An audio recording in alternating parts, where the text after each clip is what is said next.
Ever get that feeling you're being watched? Like something's just off? Well, let me tell you about a place where that feeling never goes away. A little roadside stop called the Sunset Motel. Cheap rates, free cable, and a history of guests who checked in but never checked out. It was past midnight when Jake's GPS died. He'd been driving for hours, trying to make it to his sister's wedding, but a wrong turn left him stranded on a back road slick with rain. That's when he saw it, the Sunset Motel, a flickering neon sign promising vacancy. The office smelled like mildew and old cigarettes. The clerk, a gaunt man with yellowed nails, didn't speak. Just slid a key across the counter. Room 13. Jake didn't believe in superstition, but he should have. The room was wrong. The carpet was damp, like something had been dragged across it. The TV turned on by itself, playing static. And the mirror? Jake swore his reflection blinked when he didn't. Then came the knocking. 3 slow raps at 3 a.m. No one there. Just a sound of wet footsteps retreating down the hall. Jake found a journal under the bed. The last entry read, "They say the motel was built on burial ground. The clerk isn't alive. Don't look at the ceiling." Jake looked up, and that's when he saw them. Pale fingers peeling back the ceiling tiles, a pair of black eyes staring down. Jake ran, but the exit sign led to another hallway. Room 13's door was always ahead, no matter how far he ran. The clerk stood at the end, grinning. "You checked in," he whispered. "No one checks out." The next morning, the motel was empty, just a fresh vacancy sign swinging in the wind. And if you listen close at night, you can still hear Jake's screams echoing from room 13. So next time you're on a lonely road and you see a cheap motel with a flickering sign, maybe keep driving. Because some places don't just want your money. They want you to stay. Forever.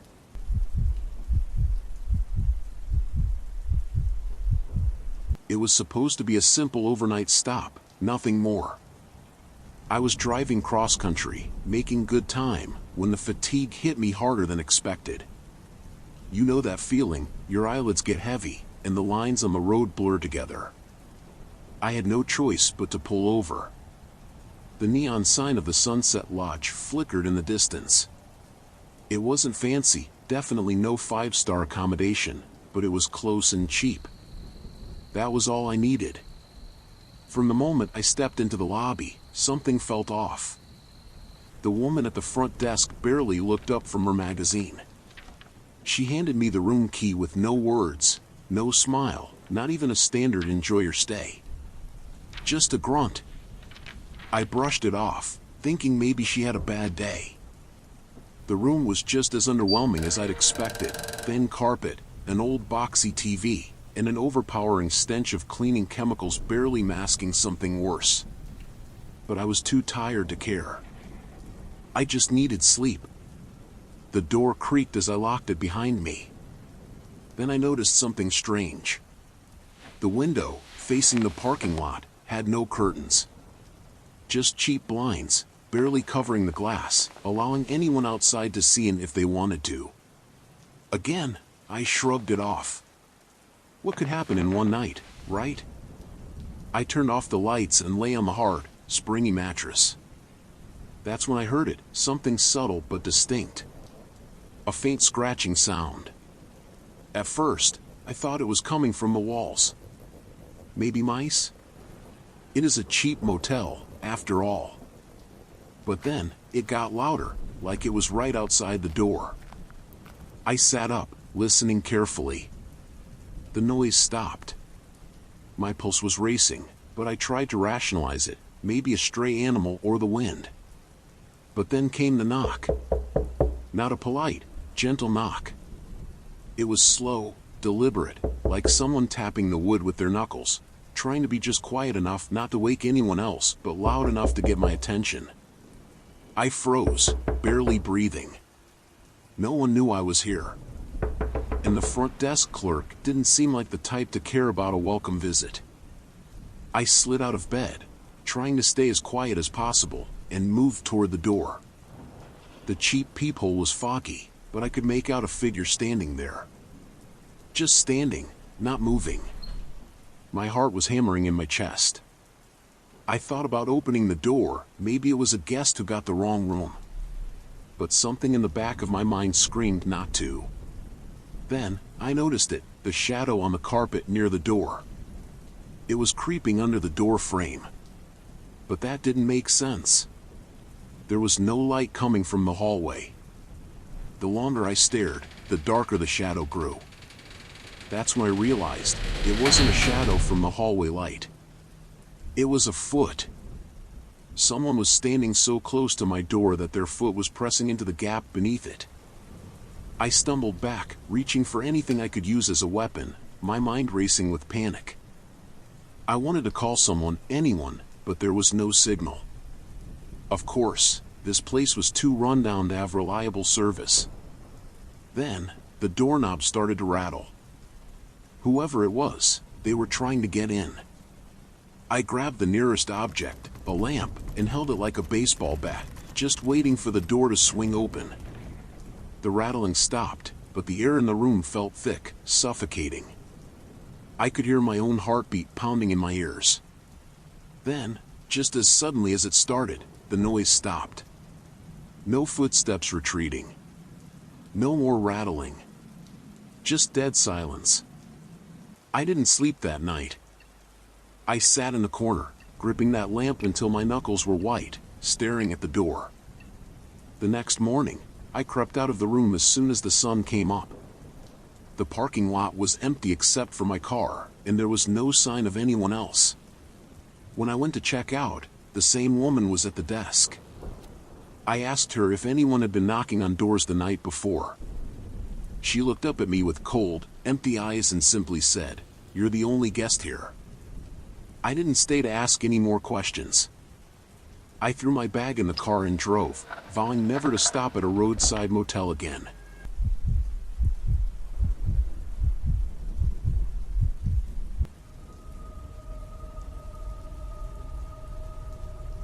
I've never been one for long drives at night, but sometimes you don't have a choice. I was driving across the Midwest, trying to make it to a small town for a job interview early the next morning. The highway stretched out endlessly, a narrow, dimly lit vein of asphalt cutting through flat fields and dark forests. After hours of staring at the same painted lines and reflectors, my eyelids were starting to droop.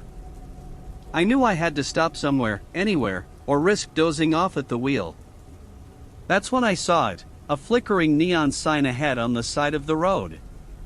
Sunset Motel, it read, with a few letters barely glowing. I decided to pull in, even though the place looked like it had seen better days.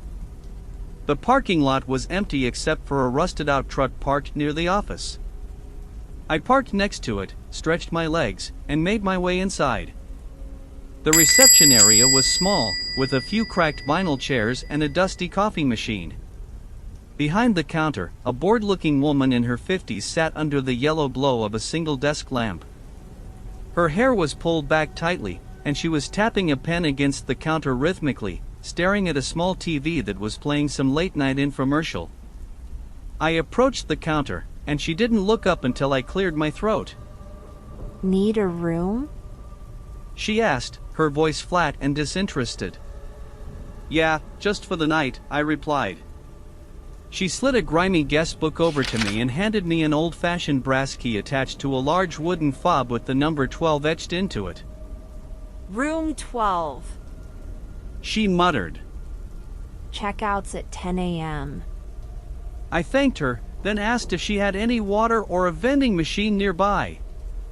She just nodded toward the end of the hallway without saying another word. I walked down the hall, the old carpet squishing under my feet, and found a vending machine with only a few options left, mostly snacks that looked like they'd been there for years. Room 12 was at the very end of the hall. I unlocked the door and stepped inside. It was about what I expected, a faded floral bedspread on a squeaky bed, a small TV bolted to the wall, and a musty smell that I could almost taste. There was a single window with heavy drapes, drawn shut, and a small wooden chair in the corner. Exhausted, I tossed my bag onto the chair, kicked off my shoes, and lay down on the bed.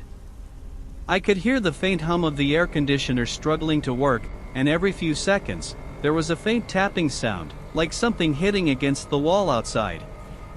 I figured it was probably a loose branch or something, so I ignored it and closed my eyes. I must have dozed off because the next thing I knew, I was jolted awake by a noise, a loud thud. It sounded like it came from the room next to mine. I sat up, my heart thumping in my chest, and listened carefully. There was nothing for a moment, just the sound of the air conditioner wheezing, but then I heard it again. Another thud, followed by what sounded like muffled voices. I got up and went to the wall, pressing my ear against it. The voices were faint, but I could make out a man's deep, steady tone. I couldn't hear what he was saying, but his voice had a strange calmness to it, like he was trying to soothe someone. There was another voice, too, a woman's. She sounded agitated, her words fast and breathy. I told myself it was probably just a couple arguing. I was about to climb back into bed when I quietly got up and moved toward the door, trying to see through the peephole.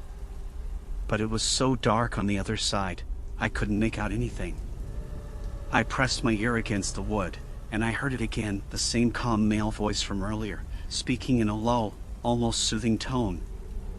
I couldn't understand the words, but the tone was unsettling, like he was trying to coax someone. Suddenly, the breathing stopped. I stared at the door, unsure of what to do. My instincts were telling me to open it, just to check, but something else, some deep-seated fear, told me to stay put. After a minute or two, the scratching stopped, and I heard soft footsteps moving away. The hallway grew quiet again, and I let out a breath I didn't realize I was holding.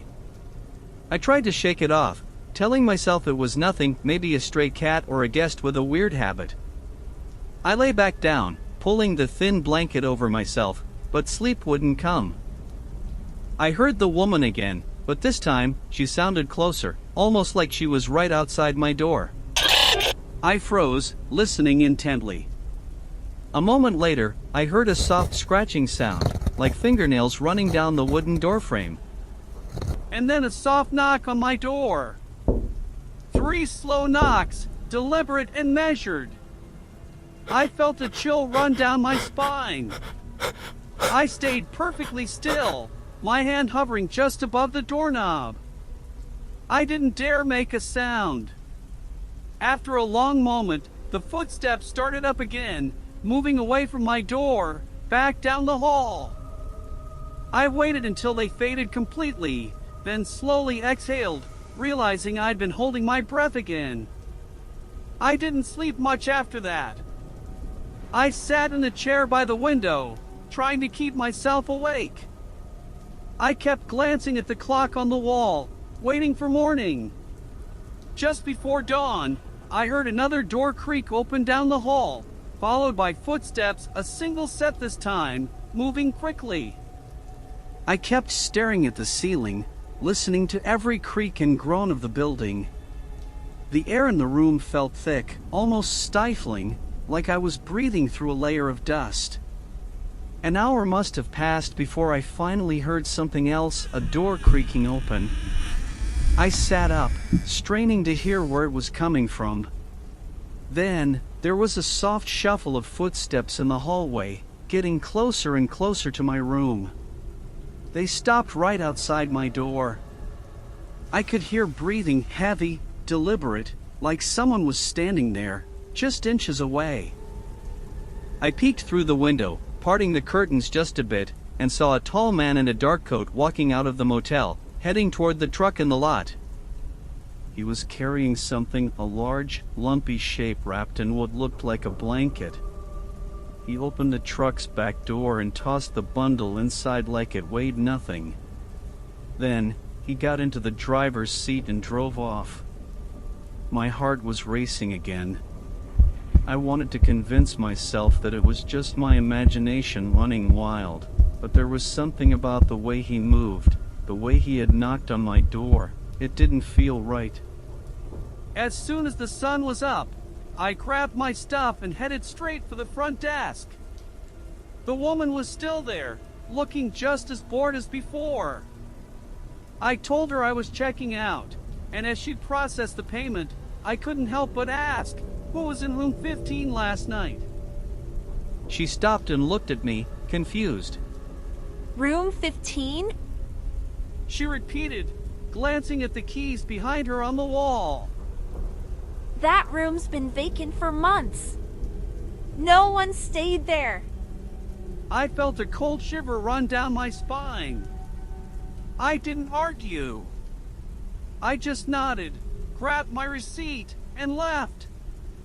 As I drove away, I kept glancing in the rearview mirror, half expecting to see that man in the truck following me. But the road behind me was empty.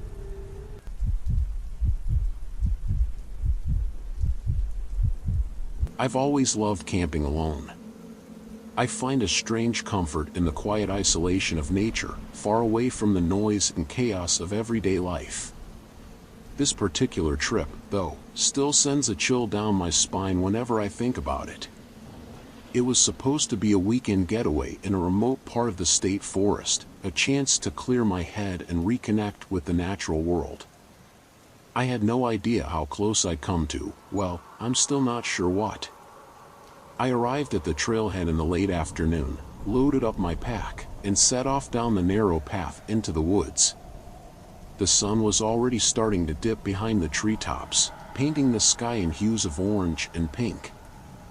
I had a specific campsite in mind, a small clearing by a creek about 5 miles in, a spot I'd discovered during a hike months before.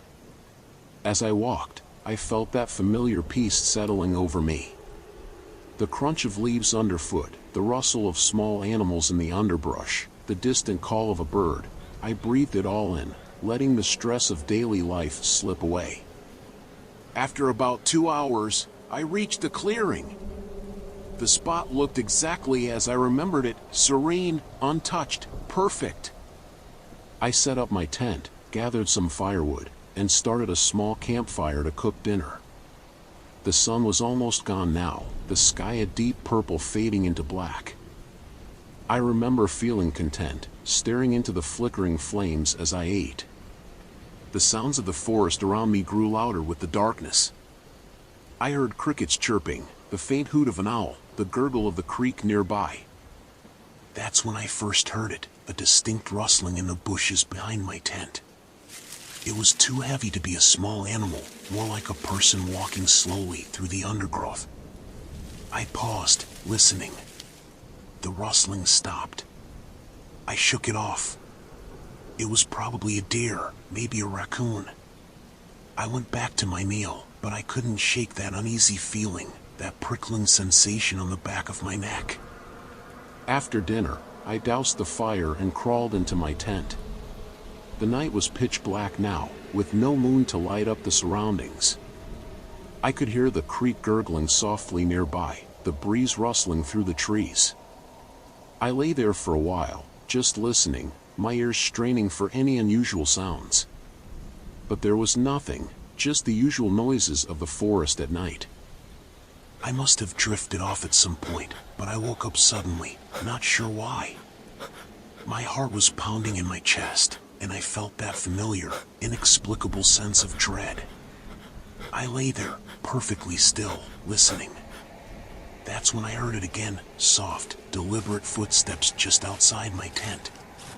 They were slow, unhurried, almost like someone was circling, trying not to be heard. I held my breath, my mind racing. It had to be a deer or some other animal, right? But the footsteps were too deliberate. I glanced at my phone. It was a little after 2 a.m. I listened, every muscle in my body tensed, waiting for something to happen. The footsteps stopped. I felt a wave of relief wash over me. Maybe it had just been my imagination, or maybe whatever it was had moved on.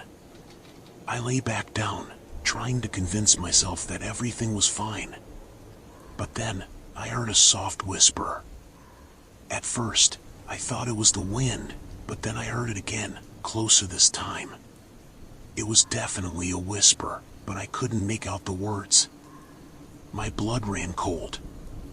I didn't know what to do.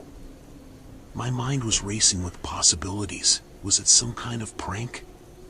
Was someone out there watching me? The whispering continued, getting closer and more urgent.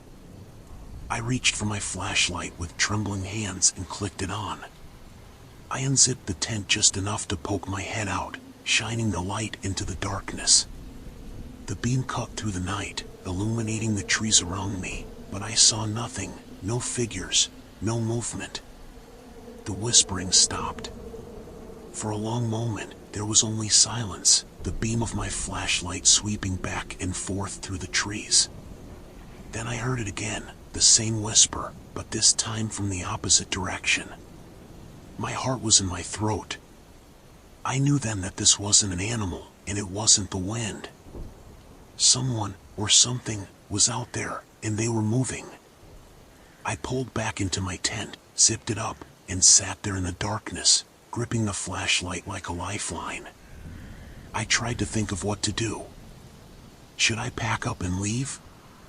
But the trail back to my car was long, and navigating it in the dark wasn't safe. I could wait until dawn. It couldn't be more than a few hours away. But as I sat there, I heard the footsteps again, closer this time, and slower. Then I heard something else, a soft scraping sound, like metal against fabric. I realized with a jolt that it was coming from the side of my tent. My mind went blank with fear. I wanted to scream, to run, but I couldn't move. The scraping stopped, and then a low chuckle right outside my tent. A man's voice, soft, almost amused. "You shouldn't be out here alone," he said. My heart stopped. I fumbled for my knife, my hand shaking so badly I could barely grip it. "Who's there?" I called out, trying to sound braver than I felt. No answer. Just the sound of footsteps, retreating now, fading into the darkness. I sat there, knife in hand, flashlight off, waiting. Minutes passed, then hours. The footsteps didn't return, and the forest gradually grew quiet again. I didn't sleep at all that night. As soon as the first light of dawn broke, I packed up my tent as quickly as I could and started back down the trail. I kept glancing over my shoulder, feeling eyes on me the entire way back to my car. When I finally reached the trailhead, I felt a surge of relief so strong I nearly collapsed. I drove straight home and didn't stop until I was miles away from those woods. To this day, I have no idea who or what was out there with me that night. I thought about it a lot, replayed every sound, every whisper. Maybe it was some sick prank, or maybe it was someone far more dangerous. Either way, I haven't camped alone since. And I don't think I ever will again.